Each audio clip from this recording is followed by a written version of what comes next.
మిత్రులందరికీ నమస్కారం. రేడియో రాంబాబు ఛానల్‌కి స్వాగతం. కొన్ని పోటీలు గమ్మత్తుగా ఉంటాయి. ఒకే టైటిల్‌తో వచ్చిన సినిమాలు ఒక్కోసారి ఆసక్తిని రేకెత్తిస్తాయి. ఎప్పుడో 50ల్లో లక్ష్మమ్మ కథ, శ్రీలక్ష్మమ్మ కథ ఒకే రోజున విడుదలై, ఒకే స్టోరీతో విడుదలై కొంత కొంత పరిశ్రమలో ఒక పోటీ వాతావరణాన్ని, కొంత స్పర్ధని రేకెత్తిస్తే 1978 కూడా అలాంటి ఒక ఘటన ఏమిటంటే 'సింహగర్జన', 'సింహబలుడు' 2 సినిమాలు విడుదలయ్యాయి. ముందుగా విడుదలైంది 'సింహబలుడు'. 'సింహబలుడు' ఆగస్టు 11, 1978లో విడుదలైంది. 'సింహగర్జన' వచ్చేసి ఆగస్టు 26, 1978లో విడుదలైంది. నిజానికి 'సింహగర్జన', 'సింహబలుడు' ఈ 2 టైటిల్స్ వినంగానే బహుశా కథ రెండిటికి ఒకేలా ఉంటుందేమో అని చెప్పి అనుమానం రావటం సహజం. ఈ సినిమా తీస్తున్నప్పుడు అప్పటికి ఎన్టీఆర్‌కి అలాగే హీరో కృష్ణకి మధ్య మాటలు ఇంకా అంతగా లేవు. ఈ అల్లూరి సీతారామరాజు చిత్ర నిర్మాణ వివాదం ఒకటి వాళ్ళ మధ్య ఇంకా ఉంది. అదే సందర్భంలో గిరిబాబు ఆయన 'జైబెరీ ఆర్ట్ ప్రొడక్షన్స్' పేరుతోటి ఈ సినిమాని మొదలుపెట్టారు. అప్పటికైనా 'దేవతలారా దీవించండి' అనేటువంటి ఒక సినిమాని తీశారు.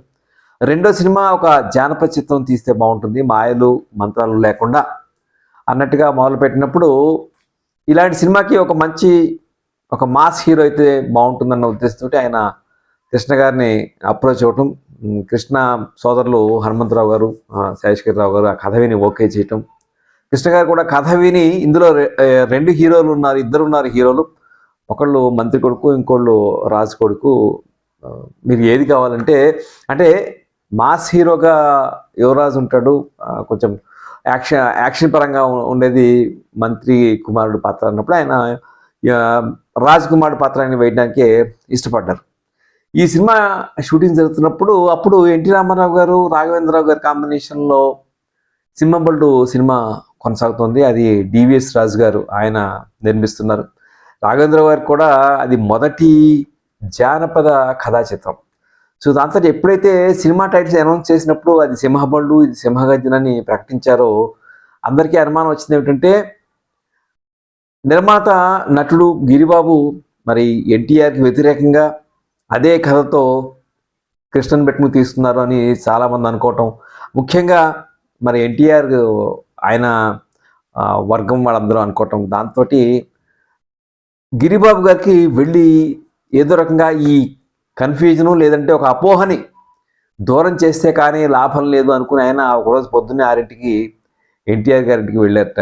అప్పుడు ఆయన బ్రదరు త్రివిక్రమరావు, అలాగే ఆయన బావమరిది రుక్మాంగదరావు, ఇంకా మిగిలిన వాళ్ళు కొంతమంది ఉన్నారు. అప్పుడే వాళ్ళందరూ ఆశ్చర్యపోయారు, ఈరేటి పొద్దున్నే వచ్చాడేమిటి అని చెప్పాను. ఇట్లా లేదు, ఎన్టీఆర్ గారిని కావడానికి వచ్చానని చెప్పిన తర్వాత అంటే వాళ్ళ మొహంలో కనిపిస్తుంది కదా కొంచెం ఫీలింగ్. ఒక పక్కన మా మీద పోటీగా సినిమా తీస్తూ మమ్మల్ని కావడానికి వచ్చాడేమిటి అనే భావన ఏదో ఉన్నట్టుంది. కానీ ఎన్టీఆర్ గారు బయటకు వచ్చి ఆయన కూడా ఆశ్చర్యపోయి తర్వాత ఆయన ఆఫీస్ రూమ్లోకి వెళ్ళి కౌరు పంపించారు రమ్మనం అని చెప్పని.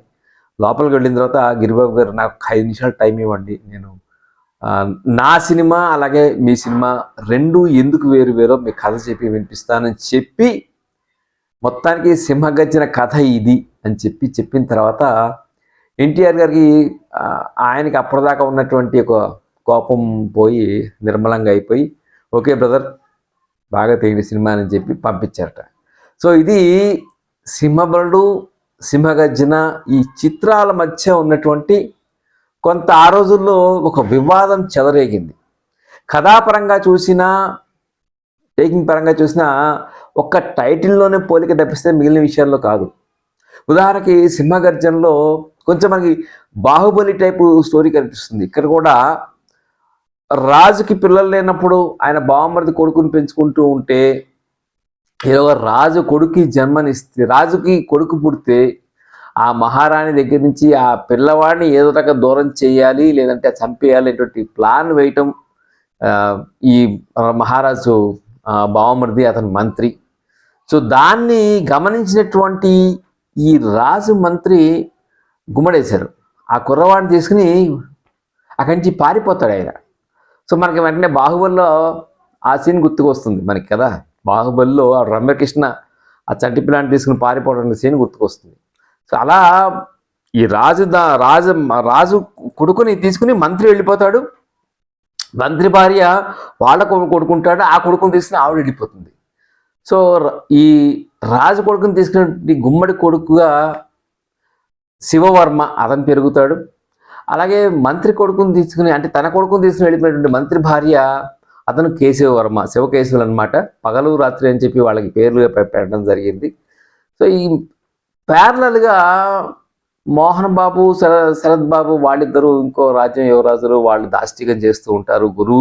గురువుకే పంగనామాలు పెట్టేటువంటి వాళ్ళు, గురుదక్షిణగా గురువు చేతిని వాళ్ళు గురువు చేతిని నరికేస్తారు. ఈ రకంగా కథ సాగుతూ ఉంటుంది. ఇది సింహగర్జన దర్శకుడేమో కొమ్మినేని శేషగిరిరావు. యాక్చువల్గా నిజానికి ఆయన దేవతలారా దీవించని తీసిన తర్వాత మంచి హిట్ ఇచ్చాడు ఆయన. తర్వాత ఈ సినిమా తీసినప్పుడు ఆయన తాయారమ్మ బంగారాయి సినిమాను ఒప్పుకుని మొదటి షెడ్యూల్లోగానే ఆయన వెళ్ళిపోయారు. ఆయన వెళ్ళిపోతే గిరిబాబు గారు దాన్ని కంటిన్యూ చేస్తారు. కానీ ఈ సినిమాకి ఈ మ్యూజిక్ చక్రవర్తి గారు అసలు పేరు కొమ్మినేని అప్పారావు, ఆయనేమో శేషగిరిరావు, కొమ్మినేని శేషగిరిరావు బ్రదరు. ఆయనేమో అయ్యా మా బ్రదర్ పేరు దర్శకుడి పేరు తీసేయకండి అని బతిమాలితే ఆ పేరు కూడా కొమ్మినేని శేషగిరిరావు గానే ఉంచారు. కానీ విచిత్రం ఏమిటంటే చెప్పమంటారా, ఇందులో నటీనటులు మనకి హేమాహేమి ఉన్నారు. ఇందులో మనకి సరే కృష్ణగిరిబాబు, శరత్ బాబు, మోహన్ బాబు వీళ్ళకి ప్రధాన పాత్ర కాకుండా గుమ్మడి, మిక్కిలినేని, త్యాగరాజు, ధూళిపాల, అంజలిదేవి, హీరోయిన్గా లత ఉంది, ఇంకా మిగిలిన నటులు రాజబాబు వీళ్ళందరూ ఉన్నారు. అదే మీరు సింహబళ్ళకి వచ్చేటప్పటికి సింహబళ్ళు హీరోయిన్ వాణిశ్రీ. అక్కడ రావు గోపాలరావు గారు ఆయన ఒక రాజుగా, ముసలి రాజుగా వేయటం. అక్కడ కూడా ఒక దండనాయకుడు లేదా సేనా నాయకుడిగా ఉన్నటువంటి రఘునాథ నాయకుడు కొడుకు ఎన్టీఆర్, ఆయన ఇంట్లోంచి పారిపోతాడు. అక్కడ కూడా అంజలిదేవి ఉంది.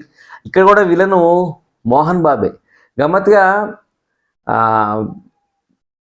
కురుక్షేత్రం, దానవేశ్వరకన్న చిత్రాలప్పుడు ఒక సినిమాలో నటిస్తే ఇంకో సినిమాలో నటించడానికి వీలు లేదు అనేటువంటి ఆంక్షలు, ఒక అన్రిటెన్ రూల్ లాంటిది ఉండేది.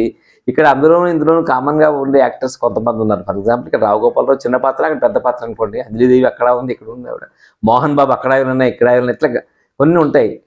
ఇంకో ఆశ్చర్యకరమైన విషయం ఏమిటంటే ఈ సినిమాకి సంగీతం చేసింది ఎంఎస్ విశ్వనాథన్, అక్కడ చక్రవర్తి. నిజానికి సింహగర్జన సినిమాలో పెద్ద పాటలేం బాగుండవు, కానీ ఆ రోజుల్లో సింహబళ్ళు పాటలు చాలా పాపులర్. ముఖ్యంగా సన్నజాజులో కన్నెమోజులో అనేటువంటి పాట చాలా పాపులర్. అది రేడియోలో బాగా వినిపిస్తూ ఉండేది. అది ఎన్టీఆర్ జయమాల మీద పిక్చరైజ్ చేసిన పాట. ఈ అమ్మగోళ తర్వాత దాదాపుగా చాలా ఎన్టీఆర్ గారు చాలా సినిమాల్లో సో జయమాలతో ఒక పాట ఉండటం ఆ రోజుల్లో సర్వసాధారణంగా ఉండేది. చివరి ఇక్కడ ఇంకోటి బాహుబలి పోలికి ఇక్కడ కూడా ఒకటి ఉంది. ఎక్కడంటే బాహుబలి ఎట్లయితే రాజు విగ్రహం పెద్దది పెడతారో అలాంటి ఇక్కడ కూడా ఆ రాజుగారి కోటలో ఒక రాజు విగ్రహం సేమ్ అలాంటిదే మనకి కనిపిస్తుంది. డ్రెస్సింగ్ స్టైల్ మనం చూస్తే సింహగర్జన సినిమాలో డ్రెస్సింగ్ సెన్స్ బెటర్గా ఉంది, జానపద చిత్రాల్లో ఉన్న డ్రెస్గా ఉంటుంది. సింహబళ్ళు సినిమాకి వచ్చేప్పటికి నాకు ఎందుకో పాత రహస్యం చిత్రంలో వేసినటువంటి డ్రెస్సులు వేశారేమో అని చెప్పి అనిపించింది.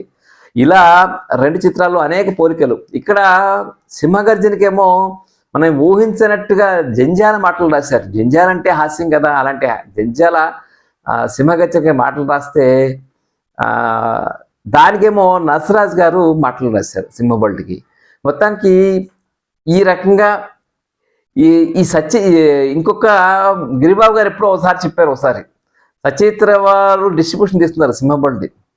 సో ఎప్పుడైతే సింహబళ్ళు ముందర ఒక 2 వారాల ముందర రిలీజ్ అయినప్పుడు సచిత్ర వాళ్ళదే కుమార్ రాజా షూటింగ్ జరుగుతుంది కాశ్మీర్లో ఎక్కడ.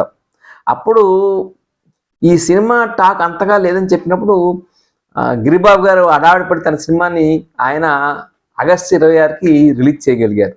సో దానికోసం ఆయన ఇప్పుడు కాశ్మీర్లో షూటింగ్ ఉండటం కొన్ని అక్కడ వాళ్ళు నిర్మాతలు వాళ్ళు వెళ్ళడానికి వెళ్ళలేదని చెప్పడం ఇట్లాంటివో కొన్ని జరిగాయి.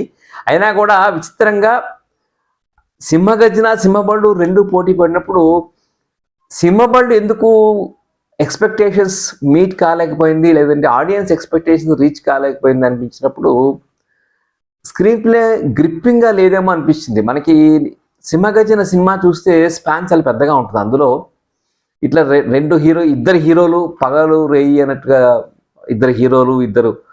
ఇంకో ఇద్దరు యువరాజులు విలన్లుగా ఉండటం. సో దాంతోపాటుగా ఇక్కడ త్యాగరాజు కొడుకుని చిన్నప్పుడే చంపాలని ప్రయత్నించడం, ఈ రైట్ అక్కడ విలను ప్రజలను పీడించడం, రాజ్యాల్లో సైన్యాధికారులు ఏ విధంగా పీడిస్తారనేది ఆ సినిమాలోనే ఉంటుంది, ఈ సినిమాలోనే ఉంటుంది. కానీ ఈ సినిమాలో స్క్రీన్ ప్లే కొంచెం పకడ్బందీగా ఉందనిపిస్తుంది. జంజాల ఈ సినిమాలో విప్లవం వర్ధిల్లా అనేటువంటి ఒక నినాదం రాస్తారు. అది చాలా ఆశ్చర్యంగా ఉంటుంది. సడన్గా నాకు ఎందుకో సింహగర్జన సినిమా మాటలు చూస్తే ఎంత మహారథి గారు రాసినట్టుగా ఉంటాయి మాటలు. అంటే జంజాల గారి టచ్ ఉంటుంది. చాలా జంజాల గారి సినిమాలో మాటల్లో గొప్పతనం ఏమిటంటే చాలా సరళంగా హాయిగా ఉంటాయి. కాంప్లికేటెడ్గా పెద్ద పెద్ద సమాసార్లా కాకుండా పరుచూరు బ్రదర్స్ ఏ విధంగా అయితే రామాయణ మహాభారతాల్లోంచి కోట్ చేసినట్టుగా పేరాలు చెప్పేటట్టుగా ఉండదు. చాలా సింపుల్గా 1-2 వాక్యాల్లో మామూలుగా మాట్లాడుతున్నట్టుగా చెప్తాయి. అక్కడ ఇదే పద్ధతి అక్కడ కూడా ఫాలో అయ్యారు. ఎక్కడంటే మన సింహబలి చిత్రంలో కూడా అదే పద్ధతి ఫాలో అయ్యారు. నిజంగా నరసరాజు గారు కూడా చాలా హాయిగా రాశారు. ఒక స్టేజ్లో నాకు అనిపించింది రావు గోపాలరావు గారు ఓపెనింగ్ సీన్లో రాజుగా ఉంటారు. ఆయన మరీ చాలా క్యాజువల్గా చెప్పించారేంటి, ఒక రాజు అన్న ఫీల్ లేకుండా చెప్పించారేమిటో అనిపించింది. అక్కడ సారథిని అప్పకవి అన్నటువంటి పాత్రలో పెట్టి కొంచెం హ్యూమర్ క్రియేట్ చేసే ప్రయత్నం చేశారు. సో ఇక్కడ వీళ్ళంతా బెంగళూరు దగ్గర సింహబలిని తీస్తే సింహగర్జనని హార్స్లీ హిల్స్ దగ్గర తీశారు. అక్కడ కొండల తీశారు. వీళ్ళు కూడా మళ్ళీ బడ్జెట్ ఆ పెద్ద బడ్జెట్ సినిమాతో పోటీ పడుతున్నాం కాబట్టి ఇంకా జాగ్రత్తగా తీయాలని చెప్పని వీళ్ళు రాజస్థాన్ వెళ్ళి కోటల్లోనూ అక్కడ కూడా ఈ సినిమాని షూట్ చేశారు. ఏమైనప్పటికీ 2 జానపద చిత్రాలు, అంటే దాదాపు జానపద చిత్రాలు తగ్గిపోతున్న సమయంలో 2 జానపద చిత్రాలు పోటీ పడటం ఆశ్చర్యం. ఈ రెండింటినీ మించి పెద్ద హిట్ నాకు అనిపించింది అదే సంవత్సరం విడుదలైనటువంటి విఠలాచార్య గారి జగన్మోహిని. సో ఈ రెండింటికన్నా పెద్ద హిట్ ఆ సినిమా. నిజంగానే అది విఠలాచార్య గొప్పగా తీపిన ఆ సినిమా బ్రహ్మాండంగా హిట్ అయింది. నేను అప్పుడు ఈ 3 సినిమాలు వచ్చినప్పుడు నేను అప్పుడే BSc ఫస్ట్ ఇయర్ చదువుతున్నాను హైదరాబాద్లోనే. అలా సింహగర్జన సింహబళ్ళు 2 పోటీ పడి సింహబళ్ళేమో అంచనాల్ని అందుకోలేకపోయింది. సింహగర్జన మీద పెద్ద ఎక్స్పెక్టేషన్స్ లేవు. అంటే మా కృష్ణ గారి మా సినిమా అలాగా ఉంటుంది అనుకున్నారు. కానీ ఎప్పుడైతే అంతకన్నా ముందర 2 వారాల ముందర ఈ సినిమా విడుదలై ఆశించిన మేర అంచనాలను అందుకోలేకపోయిందో సింహగర్జన ప్రజలకు ఆడియన్స్కి బాగా నచ్చింది. దాంతో సింహగర్జనని జనాలు ఎక్కువగా చూశారు. పాటలు బాగా ఉన్నా కూడా సింహబళ్ళు యావరేజ్గా మిగిలింది. మంచి పాటలు లేకపోయినా, మంచి పిక్చరైజేషన్ గొప్పగా లేకపోయినా, స్క్రీన్ ప్లే, కథా సంవిధానం లేదంటే అలాగే కథలో ఉన్న క్యారెక్టర్స్ వలన సింహగర్జన ఎక్కువగా ప్రేక్షకులను ఆకట్టుకుంది. ఇది సింహబలుడు సింహగర్జన ఇంచుమించుగా 2 వారాల తేడాతో విడుదలైనప్పుడు ఫలితం ఎలా ఉంది అనేది. ఇంకో ఆశ్చర్యకరమైన విషయం కూడా చెప్తాను. NTR గారి సినిమా, కృష్ణ గారి సినిమా మళ్ళీ అక్టోబర్ 6, 1978లోనే పోటీ పడ్డాయి. ఆ 2 సినిమాలు NTR సాహసవంతుడు, కృష్ణ గారి కుమార్ రాజా. ఆ 2 సినిమాలు ఒకే రోజు విడుదలయ్యాయి. రెండిట్లో ఏది విజయం సాధించిందో మరో వీడియోలో చెప్పుకుందాం. ఈ 2 సినిమాలకు సంబంధించి ఇంకా మీకేమైనా తెలిస్తే సమాచారం డెఫినెట్గా షేర్ చేయండి. కామెంట్స్లో కూడా చెప్పండి ఇంకా ఎలా ఉన్నాయి, ఏమిటి, ఎలాంటి వీడియోలు చేస్తే బాగుంటుందో. తప్పకుండా మీ స్పందన కోసం ఎదురు చూస్తూ ఉంటాను. ఈ వీడియో నచ్చితే లైక్ చేయండి, షేర్ చేయండి. రేడియో రాంబాబు ఛానల్కి సబ్స్క్రైబ్ చేయండి. నమస్కారం.